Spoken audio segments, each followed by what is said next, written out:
क्या भूत ने हमारे बच्चों को मारा? यह सवाल सुप्रीम कोर्ट से पूछ रहे हैं वो 22 बच्चों के परिवार वाले जिन्हें 19 साल पहले इस व्यक्ति ने मारा। क्यों सुप्रीम कोर्ट ने इस व्यक्ति को जेल से बरी कर दिया? आखिरकार उन 22 बच्चों को मारा किसने था? क्या है पूरी कहानी, इस सेशन में जानेंगे। उत्तर प्रदेश और दिल्ली की सीमा पे यह गांव है निठारी। 2006 में एक के बाद एक खबरें आ रही थी कि निठारी से बच्चे गायब हो रहे हैं, उनकी किडनैपिंग हो रही है। फिर इन दो व्यक्तियों के घर के पास एक नाली से कुछ शव मिले। वो शव उन्हीं बच्चों के थे जो गायब हुए थे। व्यक्ति का नाम है मुनिंदर सिंह और एक इनका नौकर सुरिंदर कोहली। दोनों पे ये इल्जाम लगा कि दोनों के दोनों बच्चों का रेप कर रहे हैं, उसके बाद उनका वो मर्डर भी कर रहे हैं। लगभग 12 बच्चों की मौत में इनको सजा भी हो चुकी थी। सुरिंदर पे 13 केसेस थे जो कि रेप और मर्डर के थे, जबकि 6 केसेस इसके मालिक मुनिंदर पे भी थे। दोनों पे केस चल रहे थे। दोनों पे इल्जाम यह था कि ये बच्चों का मर्डर, रेप, इवन कैनिबलिज्म यानी आदमखोरी का इल्जाम भी इनके ऊपर था। मामला बहुत ज्यादा सीरियस था। पुलिस को स्टार्टिंग में यह लगा कि यह शायद ऑर्गन ट्रेड का कोई केस है, जिसके लिए शायद बच्चों को मारा जा रहा है, उनके कुछ अंग निकाले जा रहे हैं और उसे बाहर बेचा जा रहा है। कुछ मीडिया का यह कहना था कि यह कैनिबलिज्म यानी आदमखोरी में इन्वॉल्व है। पुलिस ने बड़ा कॉशियस रोल यहां पर अपनाया था। दोनों के पॉलीग्राफ टेस्ट की डिमांड की गई थी। लेकिन आपको एक चीज बता दूं कि जब ब्रेन मैपिंग टेस्ट हुआ, नार्को टेस्ट हुआ इस नौकर सुरिंदर कोहली का, तो इसने सारे के सारे इल्जाम मान लिए थे। इसने ये कहा था कि इसी ने बच्चों का मर्डर और रेप किया हुआ है। लेकिन इसने अपने मालिक मुनिंदर सिंह को क्लीन चिट दे दी थी। इसने इवन ये भी बताया था कि कैसे ये बच्चों के साथ रेप करता था और उनकी बॉडीज को पर्सनल बाथरूम जो इसका था उसमें ले जाकर उसे डिसमेंबरिंग करता था। उसने ये बात जरूर कही थी कि इसके जो मालिक है पंडेर साहब, ये वुमेनाइजर हैं और डिप्रेशन के शिकार हैं, लेकिन इन्होंने किसी को मारा नहीं है। केस 2006 से चलता रहा। 2019 में नौकर कोहली को 14 साल की लड़की के रेप और मर्डर में सजा हो जाती है और इसे डेथ पेनल्टी दी जाती है। 2010 में सुप्रीम कोर्ट इस डेथ पेनल्टी को स्टे लगा देता है और सीबीआई से कहता है कि आप मामले को जरा एक बार इन्वेस्टिगेट करिए। 2012 में एक और केस में, एक और बच्चे की मर्डर के केस में कोहली को सजा होती है। बाद में हम ये देखते हैं कि इलाहाबाद हाई कोर्ट एक्विट कर देती है पदर साहब जो इसके मालिक हैं उसको सारे केसेस से। उसके बाद 2019 में कोहली को एक और डेथ सेंटेंस मिलती है। एक के बाद एक कोहली को 11 केसेस में डेथ सेंटेंस दी गई थी। उसके बाद 2017 में एक और केस सामने आता है जिसमें दोनों मालिक और नौकर को मौत की सजा सुनाई जाती है। एक 20 साल के मर्डर केस में, एक 20 साल के नौजवान के मर्डर केस में दोनों को डेथ सेंटेंस आती है और दोनों को मौत की सजा सुनाई जाती है। 2016 में कोहली को एक और केस में मौत की सजा मिलती है, यानी टोटल 7 केसेस में अभी तक कोहली को मौत की सजा हो गई थी जो उनका नौकर था। 2014 में कोहली जो नौकर था ये मर्सी पिटीशन लिखता है फांसी से बचने के लिए, तब प्रेसिडेंट प्रणब मुखर्जी को, और उसी के साथ ये सुप्रीम कोर्ट भी चला जाता है। एक देर रात केस सुनता है सुप्रीम कोर्ट और इसकी फांसी पर स्टे लगा देता है। अभी 2023 में ही रिसेंटली कोहली और पंदर दोनों मकान वाले, दोनों मालिक और नौकर दोनों को हाई कोर्ट जो है वो बरी कर देता है क्योंकि कोई खास सबूत इनके खिलाफ था नहीं। 2024 में ये दोनों के दोनों सुप्रीम कोर्ट चले जाते हैं क्योंकि इनका फैसला जिसमें हाई कोर्ट ने इनको एक्विट किया था वो सुप्रीम कोर्ट में सीबीआई ने और बच्चों के मां बाप ने चैलेंज किया हुआ था। अब ये केस 2025 में वापस से सुना गया और जो फैसला आया वो बहुत ही ज्यादा शॉकिंग है। क्या फैसला आया और ये क्यों सुप्रीम कोर्ट ने ऐसा फैसला दिया, ये बताने से पहले आपसे एक चीज शेयर कर देता हूं। अगर आप अनअकैडमी से यूपीएससी की तैयारी अभी करना चाह रहे हैं तो अनअकैडमी आपके लिए एक ऐसा मौका लेके आया है जहां पर आप 40 करोड़ तक के इनाम जीत सकते हैं। यह केवल स्कॉलरशिप टेस्ट नहीं है, क्योंकि इसमें फर्स्ट रैंक लाने पर आपको एक कार मिलेगी। और भी बहुत सारे एक्साइटिंग अवार्ड्स है, जैसे मैकबुक, लैपटॉप, आईफोन, सब जीत सकते हैं आप स्कॉलरशिप के साथ साथ अनअकैडमी की सिविल सर्विसेज चैंपियनशिप टेस्ट 2025 में। यह टेस्ट नवंबर 23 को है, 11 बजे और शाम को 5 बजे। डिस्क्रिप्शन में लिंक है, क्लिक करके ऑफर के बारे में और जानें। इसी के साथ आपको बता दूं, यदि आप यूपीएससी की तैयारी करना चाह रहे हैं तो बेस्ट एजुकेटर्स इंडिया के आपको पढ़ाएंगे at the most affordable price of 19,999। और ज्यादा इंफॉर्मेशन के लिए डिस्क्रिप्शन में दिए गए लिंक पे क्लिक करें और मेरा कोड NAVI57 भी आप यूज कर सकते हैं फॉर एडिशनल डिस्काउंट। अब सुप्रीम कोर्ट में जब ये केस गया था, क्योंकि जब इन्हें हाई कोर्ट ने एक्विट किया, परिजनों ने, सीबीआई ने, सबने सुप्रीम कोर्ट में केस को चैलेंज किया, तो केस की सुनवाई हुई। सुप्रीम कोर्ट में जब केस की सुनवाई हो रही थी तो सुप्रीम कोर्ट ने इन्हें एक्विट कर दिया। ये नौकर जिस पे बच्चों को मारने का, रेप करने का, इवन कैनाबलिज्म का आरोप था, इसे सुप्रीम कोर्ट छोड़ देता है। क्यों छोड़ता है?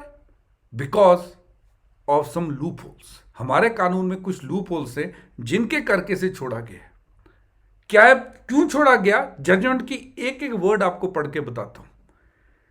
सबसे पहले आपको याद रखना है कि इसको जो केस था उसे खुद भारत के चीफ जस्टिस ऑफ इंडिया का बेंच सुन रहा था, BR गवई साहब। जो नए चीफ जस्टिस बनने वाले हैं, सूर्यकांत साहब, वो भी केस सुन रहे थे। विक्रमनाथ, वो भी केस सुन रहे थे। उन्होंने ये कहा कि 2011 की जो वर्डिक्ट थी, जिसमें कोहली को कहीं ना कहीं कन्विक्ट किया गया था, it amounts to manifest miscarriage of justice. क्यों ऐसा इन्होंने क्यों कहा? क्योंकि आपको पता होगा कि हाई कोर्ट ने काफी सारे केसेस में, लगभग 12 केसेस में से एक्विट कर दिया था। क्यों? एक केस के करके इसको सजा देनी। यह सुप्रीम कोर्ट ने तर्क दिया कि जब 12 केसेस में ये एक्विट हो चुका है हाई कोर्ट से, एक केस में इसको सजा क्यों सुनानी? सबूत अगर सेम है, केस अगर सेम है, तो एक केस में इसको सजा क्यों, अगर सेम ऐसे 12 केसेस में पहले वाले में ये एक्विट हो चुका है। सुप्रीम कोर्ट ने यह भी कहा कि वेरी सेम मैटर है, और आर्टिकल 21 अगर हम देखेंगे तो उसके अंतर्गत यह तर्क बनता ही नहीं कि अगर एक व्यक्ति 12 केसेस में बरी हो चुका है, सेम लाइंस पे एक केस में उसके सजा हो जाए। उन्होंने कहा कि सारे केसेस को मस्ट बी ट्रीटेड सेम, सारे केसेस सेम है। अगर सारे केसेस सेम है तो उनका आउटकम भी आइडेंटिकल होना चाहिए। यह सुप्रीम कोर्ट ने कहा है। जजमेंट में और क्या क्या चीजें? Inconsistent judicial outcomes. जैसे मैंने कहा 12 केसेस में बरी होगा तो एक में क्यों रखना? यह सुप्रीम कोर्ट कह रहा है। Identical evidence, opposite results. अगर 12 केसेस में सेम सबूत आप ला रहे हैं, वहां ये बरी हो गया है, इसके खिलाफ केस बन नहीं रहा, तो एक में कैसे सजा हो रही है?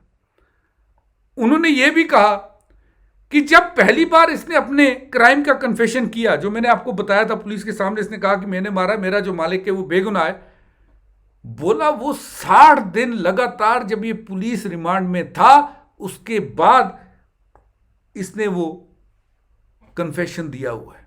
यानी कोई तर्क बनता नहीं, ना इसका तब वकील था। ये फोर्सफुली लिया गया एक बयान है इससे। 60 दिन इसके पास कोई लीगल एड नहीं है, पुलिस दबाव बना रही है, ये मान रहा है इस क्राइम को। इन्होंने यह भी कहा कि कहीं ना कहीं निचले कोर्ट में जब मजिस्ट्रेट इस केस में जब सुनवाई कर रहे थे, तो उन्होंने कहीं ना कहीं कन्फेशन को जो है रिकॉर्ड करना, उसमें एक फेलियर दिखाया हुआ है। वो सेटिस्फाइड नहीं है जिस मैनर में इनका जो बयान था वो रिकॉर्ड किया गया था तब। इतना ही नहीं, सुप्रीम कोर्ट ने यह भी कहा कि जितने एविडेंस पेश हुए हैं वो सेक्शन 24 ऑफ एविडेंस एक्ट को वायलेट कर रहे हैं। क्यों? क्योंकि सबके सब जितने भी मैक्सिमम इनके खिलाफ सबूत आए वो इनएडमिसिबल है, वो इनएडमिसिबल है। उनको हम कोर्ट जो है उनको देख ही नहीं सकता। क्यों नहीं देख सकता? क्योंकि वो प्रायर क्वेश्चन के साथ आए हुए हैं। पुलिस ने पहले सोची समझी एक रणनीति के साथ सारे सबूत जो है वो प्लॉट किए हुए हैं इनके खिलाफ। ये सुप्रीम कोर्ट ने नोट किया अपनी जजमेंट में। सुप्रीम कोर्ट ने इतना भी ये भी कहा कि जितने भी सबूत इकट्ठे किए गए हैं वो काफी ऐसी लोकेशन से किए गए जहां जिसके साथ कोहली का कोई रिश्ता ही नहीं है। यानी जो लोकेशंस कोहली को पता ही नहीं थी वहां से भी सबूत इकट्ठे किए गए। इसीलिए जितने मैक्सिमम सबूत जो थे इस केस के वो इनएडमिसिबल है। उसी के साथ साथ सुप्रीम कोर्ट ने यह भी नोट किया कि जो फोरेंसिक एविडेंस थे, क्योंकि कोई ब्लड स्टेन नहीं थे, कोई ह्यूमन टिश्यूज नहीं थे, इवन पुलिस का यह कहना है कि जो हथियार यूज किया गया था मारने के लिए, जो पुलिस ने लेके आया कोर्ट में, उसमें ना तो कोई ब्लड स्टेन है, ना तो ह्यूमन टिश्यूज है, कुछ भी नहीं है।